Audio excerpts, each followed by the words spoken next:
আবারও স্বাগত জানাচ্ছি দানুপুর চৌধুরীর শোতে এবং NC news and media house ইনকের পরিবেশিত দানুপুর চৌধুরী শোর আজকে 200তম পর্ব।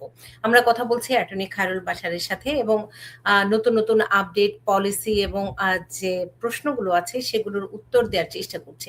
অ্যাটর্নি খায়রুল বাশার ভিসা পজের কি আপডেট আছে? তো এখন পর্যন্ত কোনো আপডেট আমাদের নেই, তবে আমরা আশা করছি সেপ্টেম্বর 18 যেটা নতুন রুল পাবলিক চার্জ ইমপ্লিমেন্ট হবে, যেটার জন্য এতদিন ভিসা পজ করে ছিল, মেইন রিজন ছিল ওইটা একটা রিজন। তো এটা যেহেতু ইমপ্লিমেন্ট হবে, তো আমরা সবাই আশাই করতে পারি আমরা অবশ্যই হয়তোবা সেপ্টেম্বর 18 পর থেকে ভিসা দেওয়াটা শুরু করতে পারে। আশা করতেই পারি যে সুসংবাদ আসতে পারে। এক্ষেত্রে আমি একটু সম্পূরক প্রশ্ন জেনে নিতে চাই, কারণ আমার দর্শকরা অনেকে প্রশ্ন করেছেন। অনেকের ইন্টারভিউ ডেট পিছিয়ে দেওয়া হচ্ছে, এটি কি স্বাভাবিক? যেমন একজনের বাবা মার ইন্টারভিউ ছিল এই মাসে, তাদেরটি পিছিয়ে সামনের মাসে নিয়ে নেওয়া হয়েছে। হয়তোবা এটা কোনো স্ক্রুটিনি, এক্সট্রা স্ক্রুটিনি ওদের করা হয়নি, যার কারণে পিছিয়ে দেওয়া হতে পারে। এটা আমি মনে হয় না এটা কোনো অস্বাভাবিক কিছু না, এটা অ্যাডমিনিস্ট্রেটিভ কোনো রিজন হতে পারে। সো এটার জন্য কোনো চিন্তার বিষয় না, এটা অবশ্যই আবার ইন্টারভিউ হবে। মানে অরিড হওয়ার কিছু নেই, তাই তো? না, অরিড হওয়ার কিছুই নেই। ক্যান্সেল তো করে না, ইন্টারভিউ হবে। হয়তোবা ফাইল রেডি হয় নাই, কোন একটা ইনফরমেশন ওদের আপডেট আসে নাই, এটার জন্য হয়তো দেরি হতে পারে। অ্যাটর্নি খায়রুল বাশার আরেকটি বিষয় একটু জানতে চাই, অ্যাসাইলাম কেসের কি কোনো পরিবর্তন কিংবা কোনো সতর্কতা কিংবা কোন বিষয়টি একটু মাথায় রাখতে হবে? ওয়েল, অ্যাসাইলাম বিষয়ে আপনারা, আমার মনে হয় আমি আবার রিটারিয়েট করি।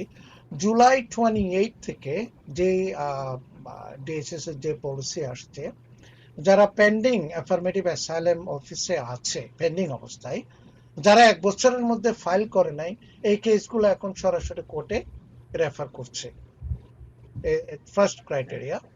সেকেন্ডলি হচ্ছে যারা আমরা অনেকেই অ্যাপ্লিকেন্ট আমাদের কাছে আসে, অ্যাপ্লিকেশন ফিল আপ করার সময় ওখানে কিছুই নেই, ব্ল্যাঙ্ক, কিছুই নেই, জাস্ট ব্ল্যাঙ্ক, বলেছি স্টেটমেন্ট, ওখানে স্টেটমেন্টে নেই। তাইলে অফিসাররা এইরকম অ্যাপ্লিকেশন যদি পায়, এটাকে বলেছে meritless case, there is no access, এইসব কেসগুলা সরাসরি কোর্টে রেফার করছে, অলরেডি শুরু হয়ে গেছে। সো এই কেসগুলোর জন্য আমি মনে করি যারা এখনো অ্যাকশন নেন নাই, যারা নিজেরা অ্যাপ্লাই করেছেন বা নন অ্যাটর্নি বা অ্যাটর্নি দিয়েও করেছেন অনেকে, এরকম কেসগুলো আপনারা রিভিউ করেন। রিভিউ করার পরে যদি আপনার অ্যাপ্লিকেশনে দেখেন it's not completely filled out the application, I-589 যেটা আমরা বলি, তাহলে আপনার অতি সত্বর আপনার অ্যাকশন নিয়ে হয়তো বা সাপ্লিমেন্টারি ডকুমেন্টস দিয়ে বা এটা কমপ্লিট করে আবার ফাইল করার চেষ্টা করেন। এখন চেষ্টা করলেই যে কিউর হবে প্রবলেম, সেটা আমি বলছি না, যা আপনি চেষ্টা করতে পারেন, বাট স্টিল এটা অর্ডার পলিসি চলে আসছে এবং আপনারা প্রচুর দেখবেন সব কেস ইন্টারভিউ ছাড়া এখন কোর্টে রেফার করা হবে। ভালো হলো না খারাপ হলো কোর্টে সরাসরি চলে যাওয়াটা? খারাপ হলো এই সেন্স আমি বলবো, পেন্ডিং থাকলে তো আপনার সবার ওয়ার্ক পারমিট ছিল, অনেকদিন পেন্ডিং থাকতে পারে, 5 বছর 6 বছর। এখন কোর্টে যখন রেফার করবে, ডিসিশনটা খুব তাড়াতাড়ি নিয়ে নেবে, হয়তো বা 1 ইয়ার এবং হয়তো বা 2 ইয়ার্স, এবং কোর্টে হয়তো বা যা ইচ্ছা করলে এটা প্রি টার্মিটও করে দিতে পারে। প্রি টার্মিট মানে এই যে মেরিটলেস কেস, আপনি 1 বছরের মধ্যে ফাইল করেন নাই, আপনার কোনো এক্সপ্লেনেশনই নেই কেন 1 বছরের মধ্যে আপনি অ্যাপ্লাই করেন নাই। তো এইসব কারণে অনেক সময় ডিসমিসের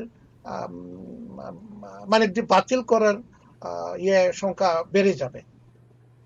so it's not a good sign, it's a bad sign আমি বলবো। রিস্ক হয়ে গেল।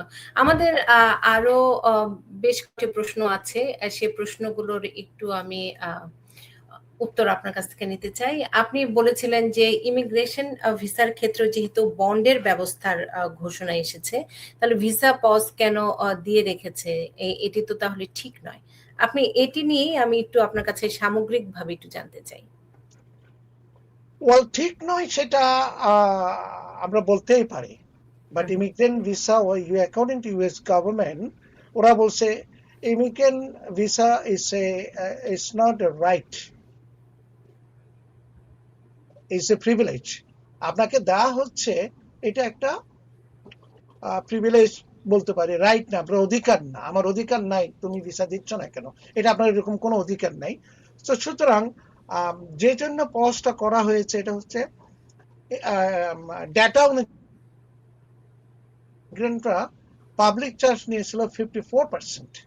সো এই জন্য ওরা পাবলিক গভর্নমেন্টের, ইউএস গভর্নমেন্টের, ওরা এমনি ওদের ফাইন্যান্সিয়াল ক্রাইসিস, ওদের $40 ট্রিলিয়ন উপরে ডেট, তো এই জন্য কমানোর জন্য হয়তো এটা একটা পদক্ষেপ। ওরা চিন্তা করলো এরকম যদি আমরা রেস্ট্রিক্ট করতে পারি, হয়তো বা পার ইয়ার ওরা $10 বিলিয়ন সেভ করবে ইউএস গভর্নমেন্ট। এটা একটা রিজন। সেকেন্ড হচ্ছে এক্সট্রা স্ক্রুটিনি, যেমন আসার পরেই সবাই রাইড ওয়েতে পাবলিক চার্জে চলে যাচ্ছে, এটার জন্য। আর আপনি বন্ডের কথা বলছেন, হ্যাঁ, ভিসা পজ যখন ওপেন হবে এরপরে অনেককে ভিসা ডিনাই করা হবে।